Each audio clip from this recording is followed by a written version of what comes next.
Hello, I'm Dango Rose. Welcome to the Mountaineer Podcast, where everybody's listening.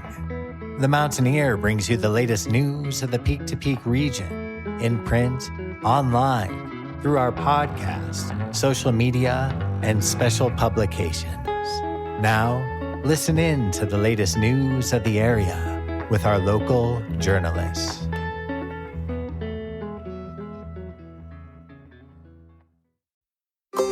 Hello, I'm Dango Rose, and this is the Mountaineer Podcast, where everybody's listening. And I'm Cynthia Davis. In this week's episode, we talked to Brian O'Donnell of Ghost Town Gallery. The gallery is one of the featured stops in the upcoming Peak to Peak studio tour taking place in September. He tells us about how he turned what many consider to be a haunted house into a peaceful place to showcase and inspire art.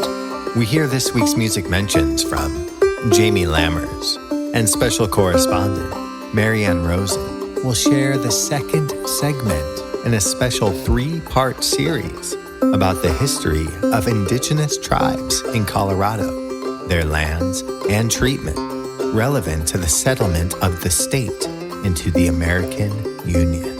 And for our final story, we'll be talking to our very own Dango Rose. He'll be bringing an all-star band to the NedFest Family Reunion this weekend.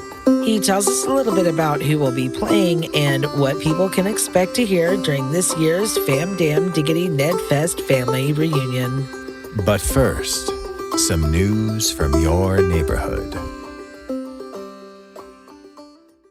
As folks enjoy the last weeks of summertime in the mountains, there will be plenty to do. You can find a full calendar of events, both in print and online, at themountaineer.com.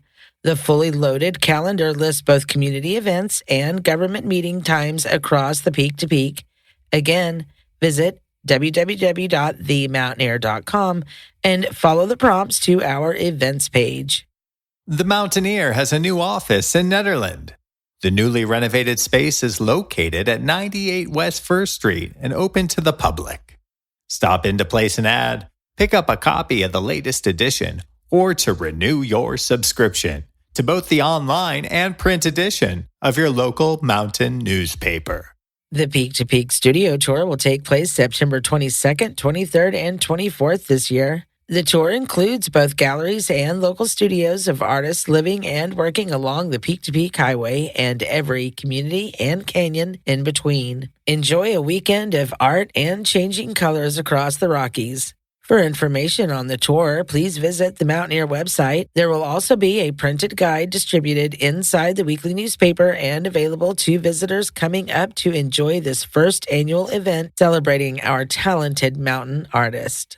This week, it's back to school for Gilpin County students. Folks will notice the presence of school buses stopping along the roadways at designated pickup stops.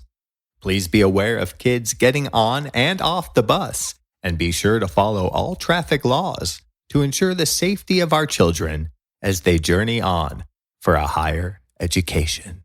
Read more local news and feature stories in print and online at themountaineer.com. And that's it for this week's news briefs. If you have something to share, you can send requests for submission to info@themountaineer.com. As long as it meets our community standards, we'll be sure to include it in a future episode. Brightwood Music has been serving the Peak to Peak region and beyond since opening in 2008. The full-service music store offers new and used instruments and will even repair the ones you've got. Go ahead and check them out on Facebook at Brightwood Music. Brightwood Music is the best music store with altitude across the Peak to Peak.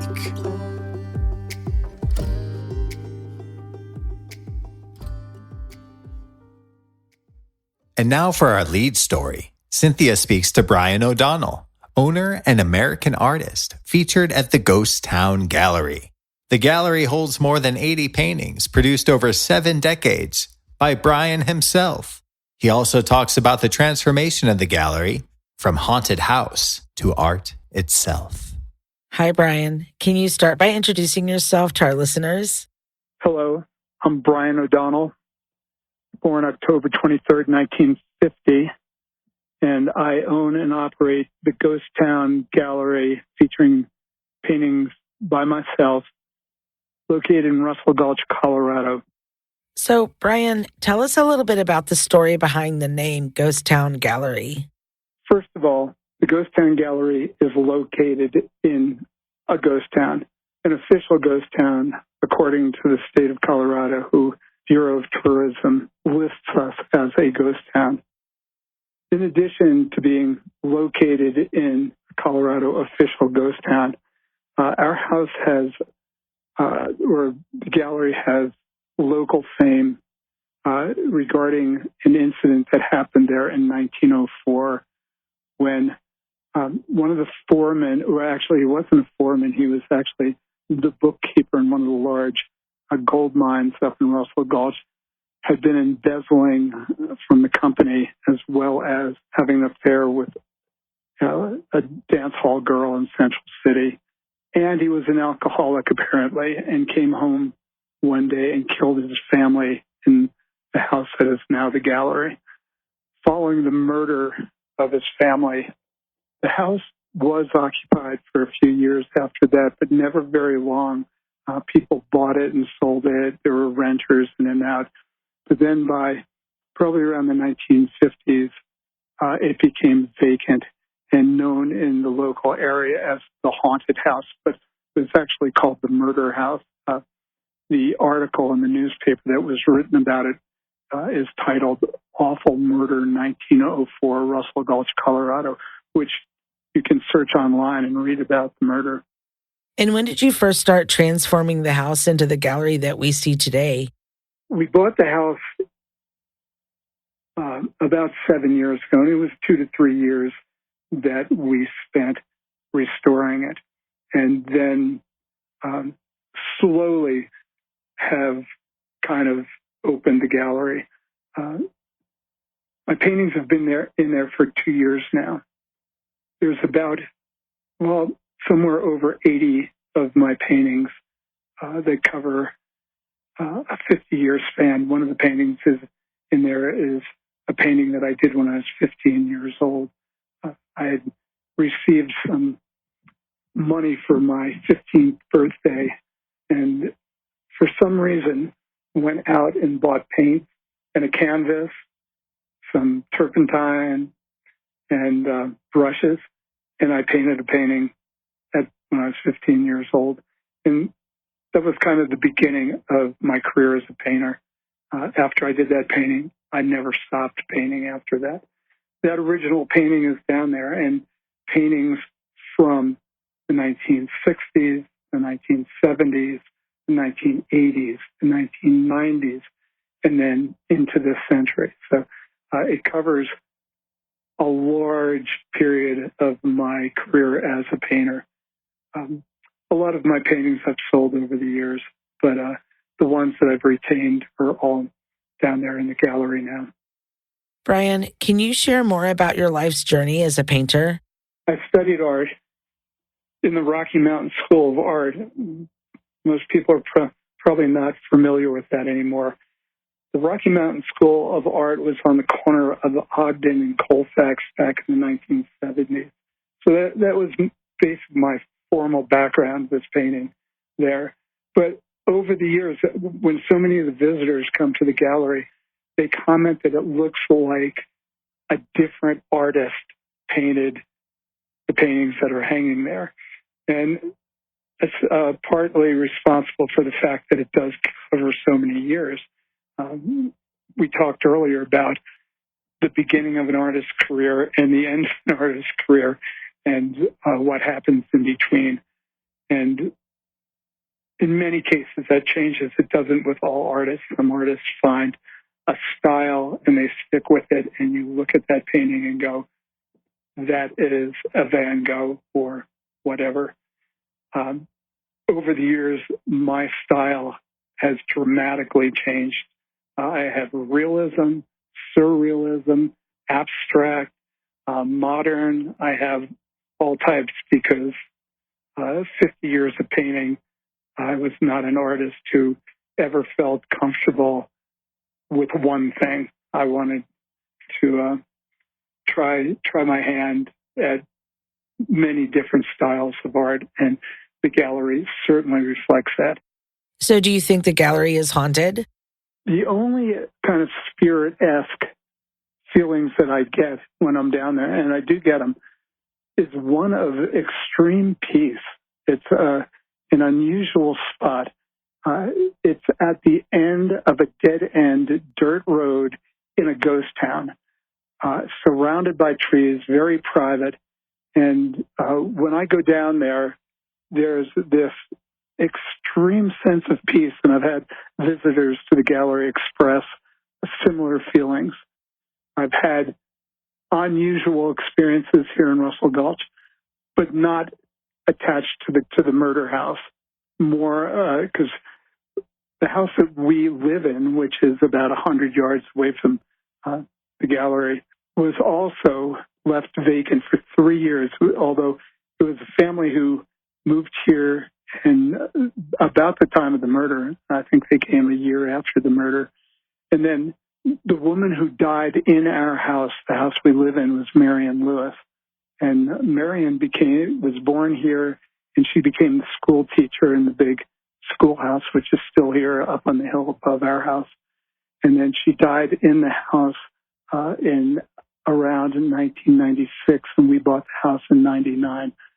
So this house, although it had been occupied from the time it was built during the gold rush until Maryann Lewis's passing away, we've had experiences in the houses that we live in, but never in the murder house. Back then, people died in their homes.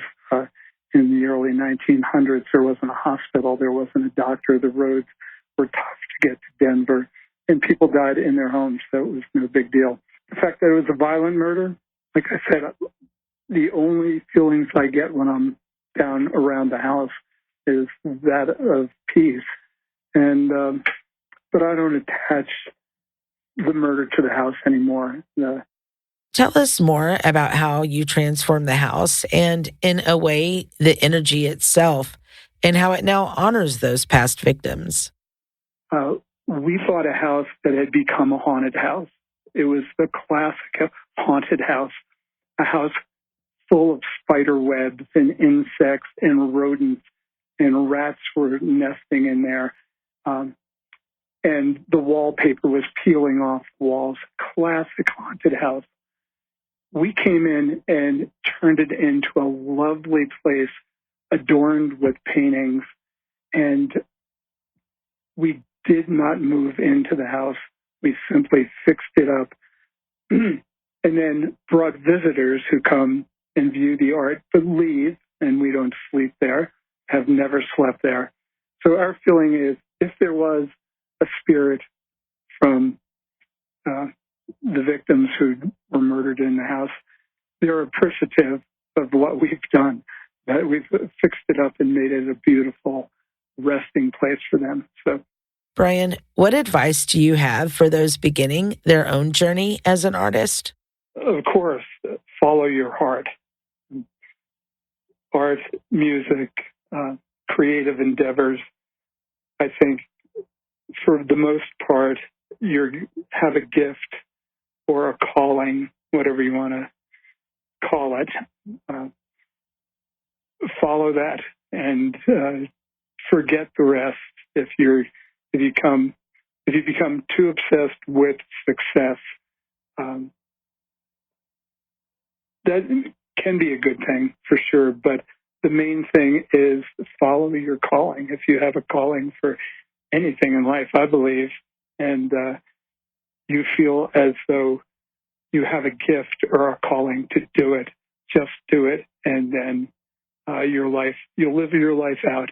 And in the end, you probably will have no regrets, no matter how it turns out for you. Thank you, Brian. Everyone, be sure to stop by the Ghost Town Gallery during the tour. And you can find more information on Brian O'Donnell, American artist, and the Ghost Town Gallery in this week's edition of the Mountaineer newspaper. I come from Fantasy Island, where we run and we jump and we play. I see no mass dividing by the games that we choose to play. But I am lost here. Sometimes I get so mad and I don't know why. But I can't blame you. I don't even see you. How could it be there's no you and I? Now we go to correspondent Jamie Lammers, who will be delivering this week's Music Mentions. And now, for this week's Music Mentions. Head to the Canyon Tavern located at 32138 Highway 72 in Cool Creek Canyon on Friday, August 25th at 7 p.m. for a karaoke night, and on Saturday, August 26th at 6 p.m. for a performance by Chris Koltak. NedFest is coming back, everybody! That's right, starting on August 26th and going into August 27th, 2023, the Caribou Room will be hosting the NedFest Family Reunion. It's located at 55 Indian Peaks Drive in Nederland. On Saturday, August 26th, gates open at 1 p.m. and a tweener act by me, Jamie Lammers, will be opening the festival. Then, at 2 p.m., Flash Mountain Flood will be performing. At 3:30 p.m., a tweener act by Kylie Brock will be performed. At 4 p.m., Smooth Money Gesture will be performing. At 5:30 p.m., a tweener act that is to be announced will be performing. At 6 p.m., Rocket Parade will be performing. At 7:30 p.m., a tweener act with Black Dog Jazz Trio will be performed. At 8 p.m., a very special supergroup that will only be performing at this NedFest will be performing. And then at 10 p.m., Fruition will be performing live. On Sunday, August 27th, doors open at 11:30 a.m., and at 12 p.m., a local kids' music showcase opens the day. Then, a tweener act that is to be announced starts at 1 p.m.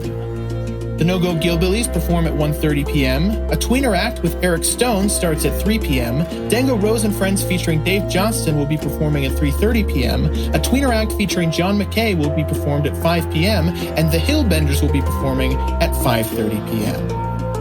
Head to the Gold Hill Inn, located at 41 Main Street in Gold Hill, on Friday, August 25th at 8 p.m. to see Stomp Street Heist performing live, and on Sunday, August 27th at 7 p.m. to see Session Americana performing live. Head to Howlin' Wind Brewing, located at 51A Main Street in Rollinsville, on Saturday, August 26th at 4 p.m. to see New Family Dog Duo performing live. Head to the Jamestown Mercantile, located at 108 Main Street in Jamestown, on Thursday, August 24th at 7 p.m. to see Good Music Medicine performing live, on Friday, August 25th at 7 p.m. to see the Cody Sisters performing live, and on Sunday, August 27th at 7 p.m. to see David Tiller performing live. Head to the JKQ Barbecue, located at 200 Gregory Street in Blackhawk, on Friday, August 25th and Saturday, August 26th at 6 p.m. to see Low Heat performing live.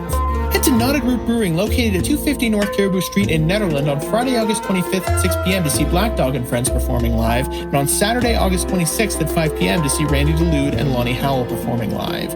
Every Sunday at 5 p.m., Knotted Root Brewing will also be hosting Jazz Sundays with Black Dog and Friends. Most Sundays at 4 p.m., the Millsite Inn hosts an open jam. Be sure to head there at 44365 Highway 72 in Ward to check them out for yourself. Head to the Old Gallery, located at 14863 Highway 7 on Allens Park, on Friday, August 25th at 6:15 p.m. for an open mic night, and on Saturday, August 26th at 5 p.m. for Hogapalooza, Blues, Barbecue, and Brews.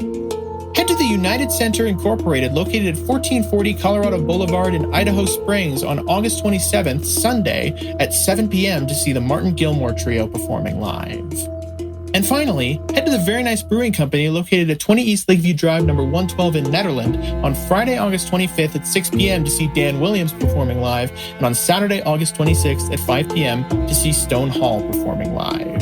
Did we miss you or your performances? Want to submit your music listing in the Peak to Peak area? Do you have updates to your business or to your performances? Please call 303-810-5409 or email info@themountaineer.com to be included in the next print edition or the next podcast of The Mountain Ear.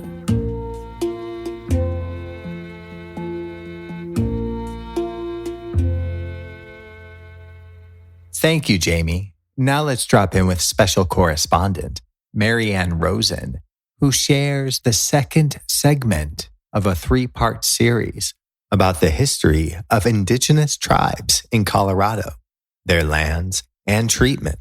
relevant to the settlement of the state into the American Union. Over the years since the onset of Spanish expeditions into present-day Colorado, native tribes were busy holding on to lands that had been traditionally where they hunted, gathered, farmed, and lived. The Spanish, however, over a couple of centuries, had lost their claim to these lands to Mexico, Texas, and France.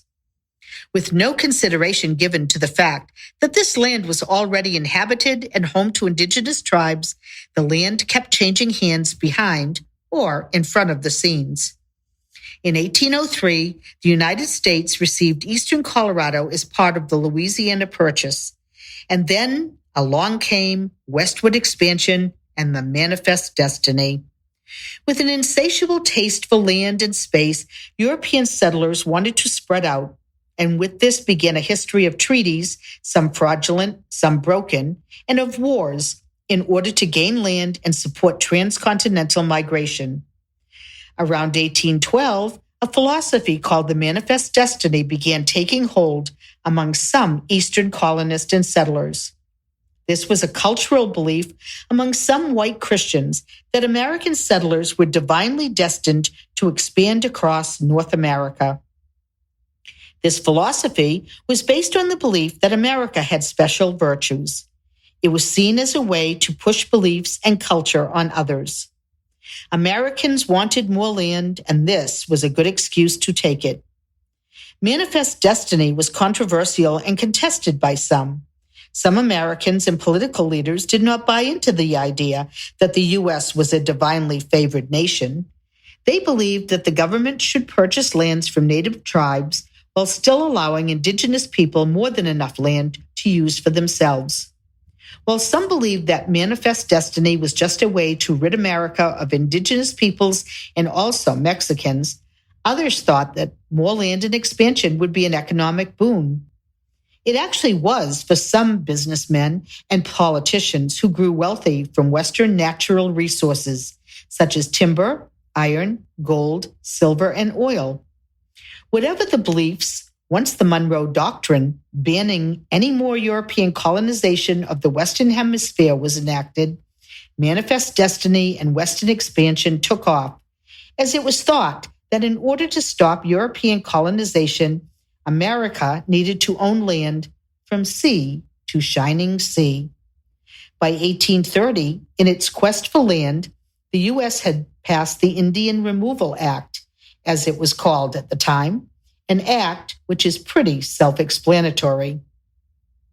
While all of this was going on, the U.S. ended up in a 2-year war with Mexico, which ended in 1848 with the Treaty of Guadalupe Hidalgo, under which Mexico ceded western Colorado land to the United States.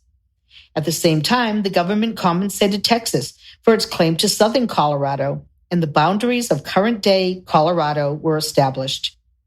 As America was assembling Colorado, it also began to force treaties onto indigenous Americans, most of them limiting and restricting land usage for American tribes.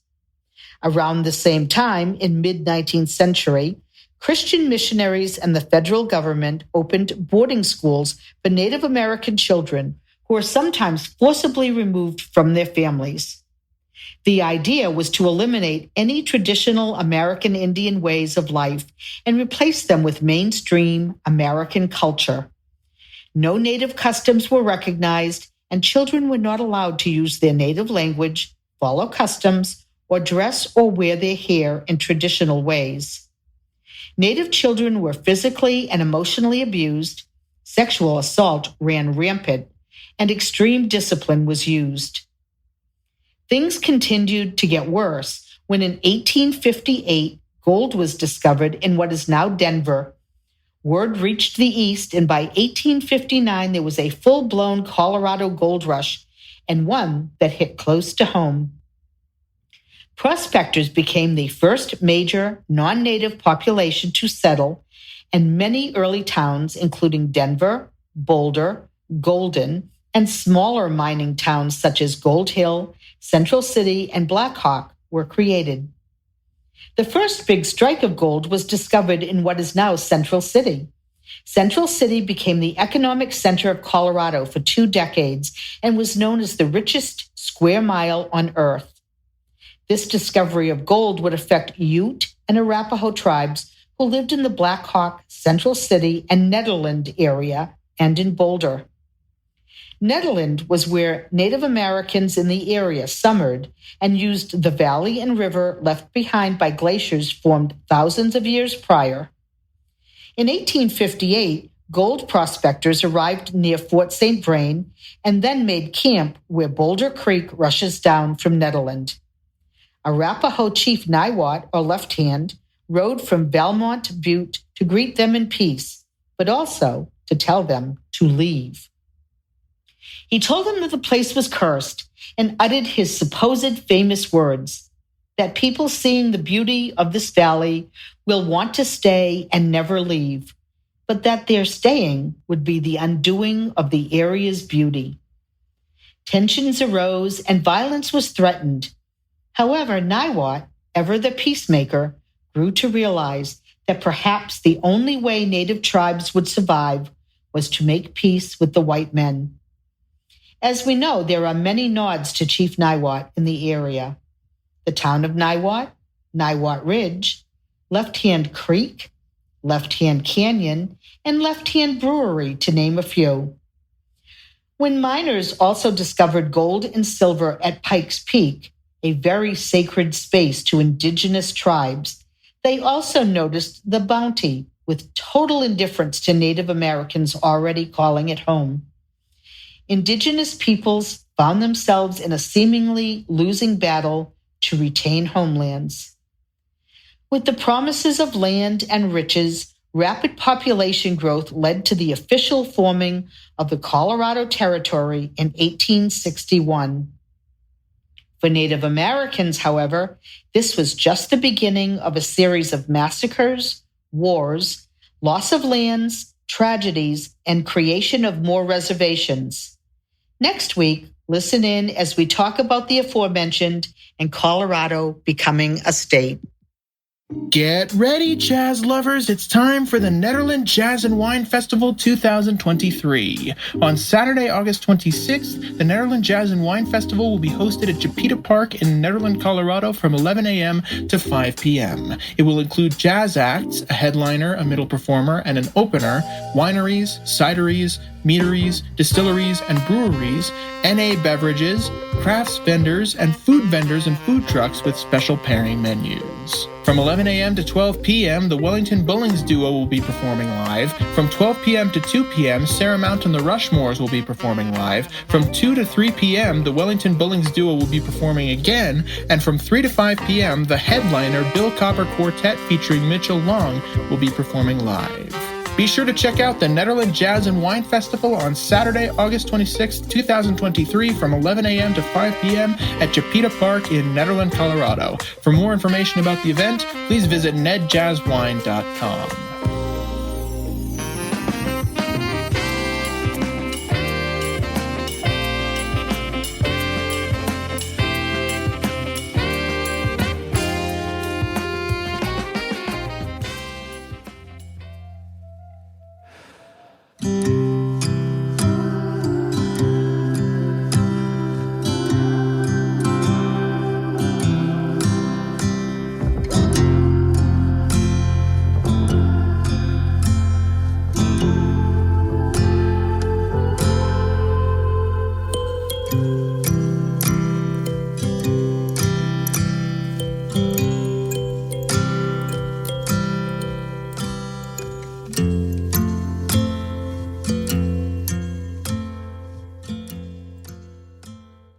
And now for our final segment, we speak to our very own Dango Rose.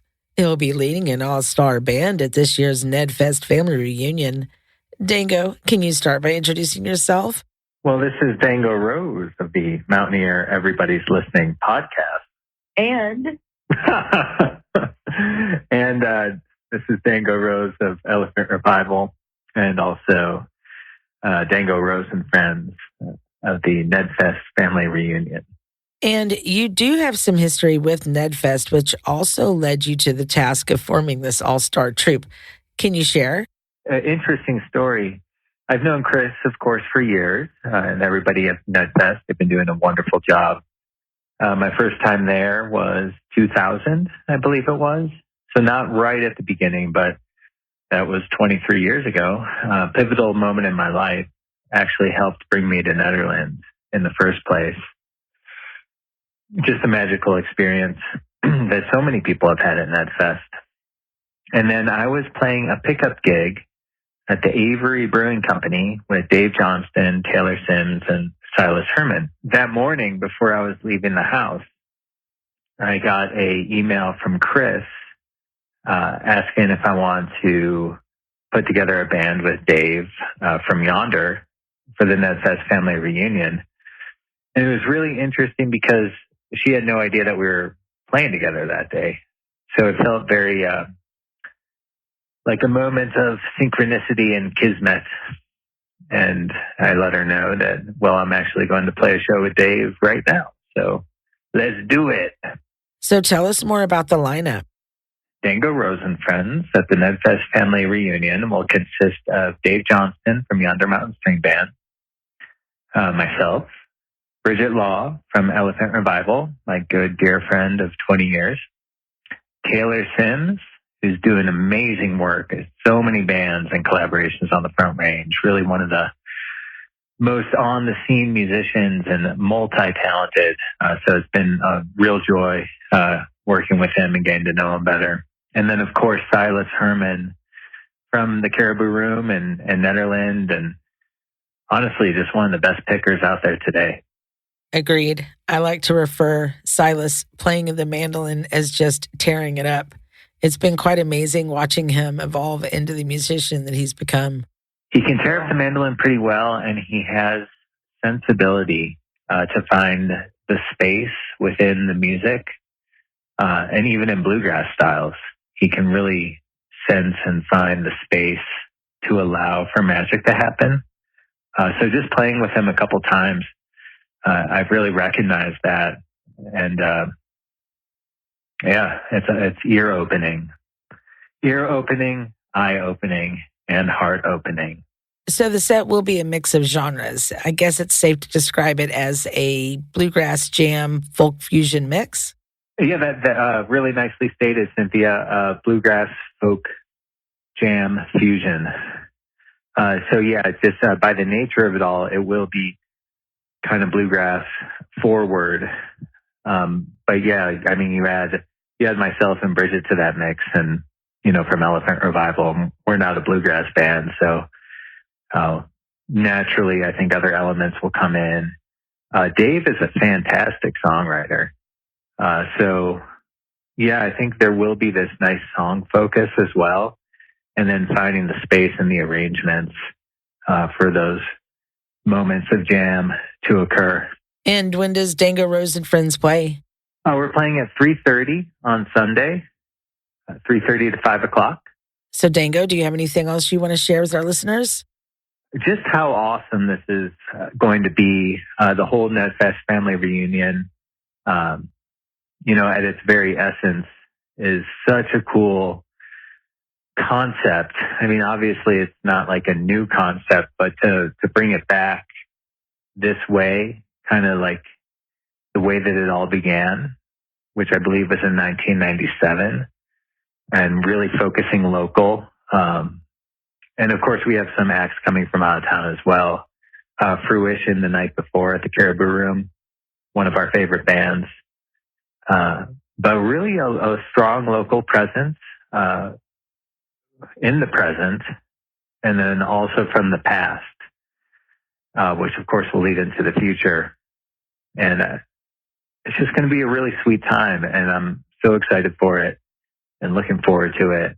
Thank you, Dango. I hope everybody comes out to see y'all play and celebrate our local mountain music, as well as pay tribute to a very much missed event in Netherlands.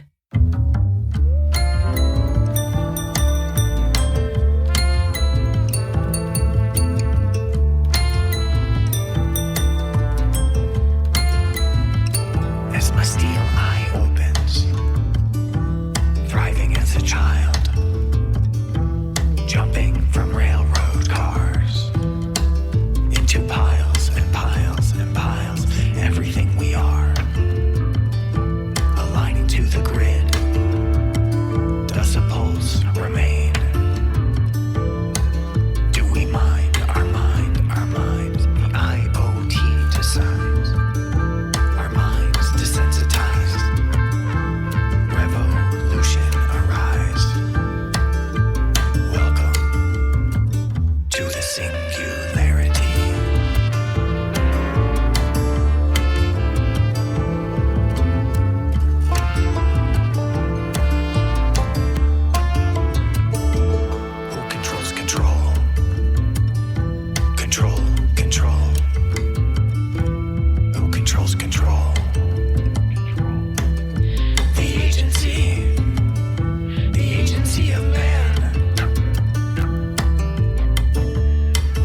That concludes this week's episode of the Mountain Air Podcast, where everybody's listening.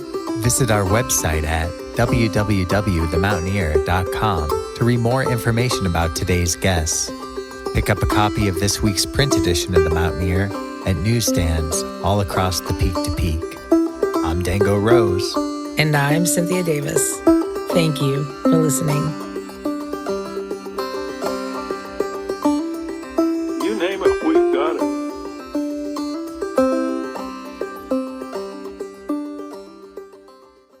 You know, up here in the mountains, things are weird. And that's it for our show.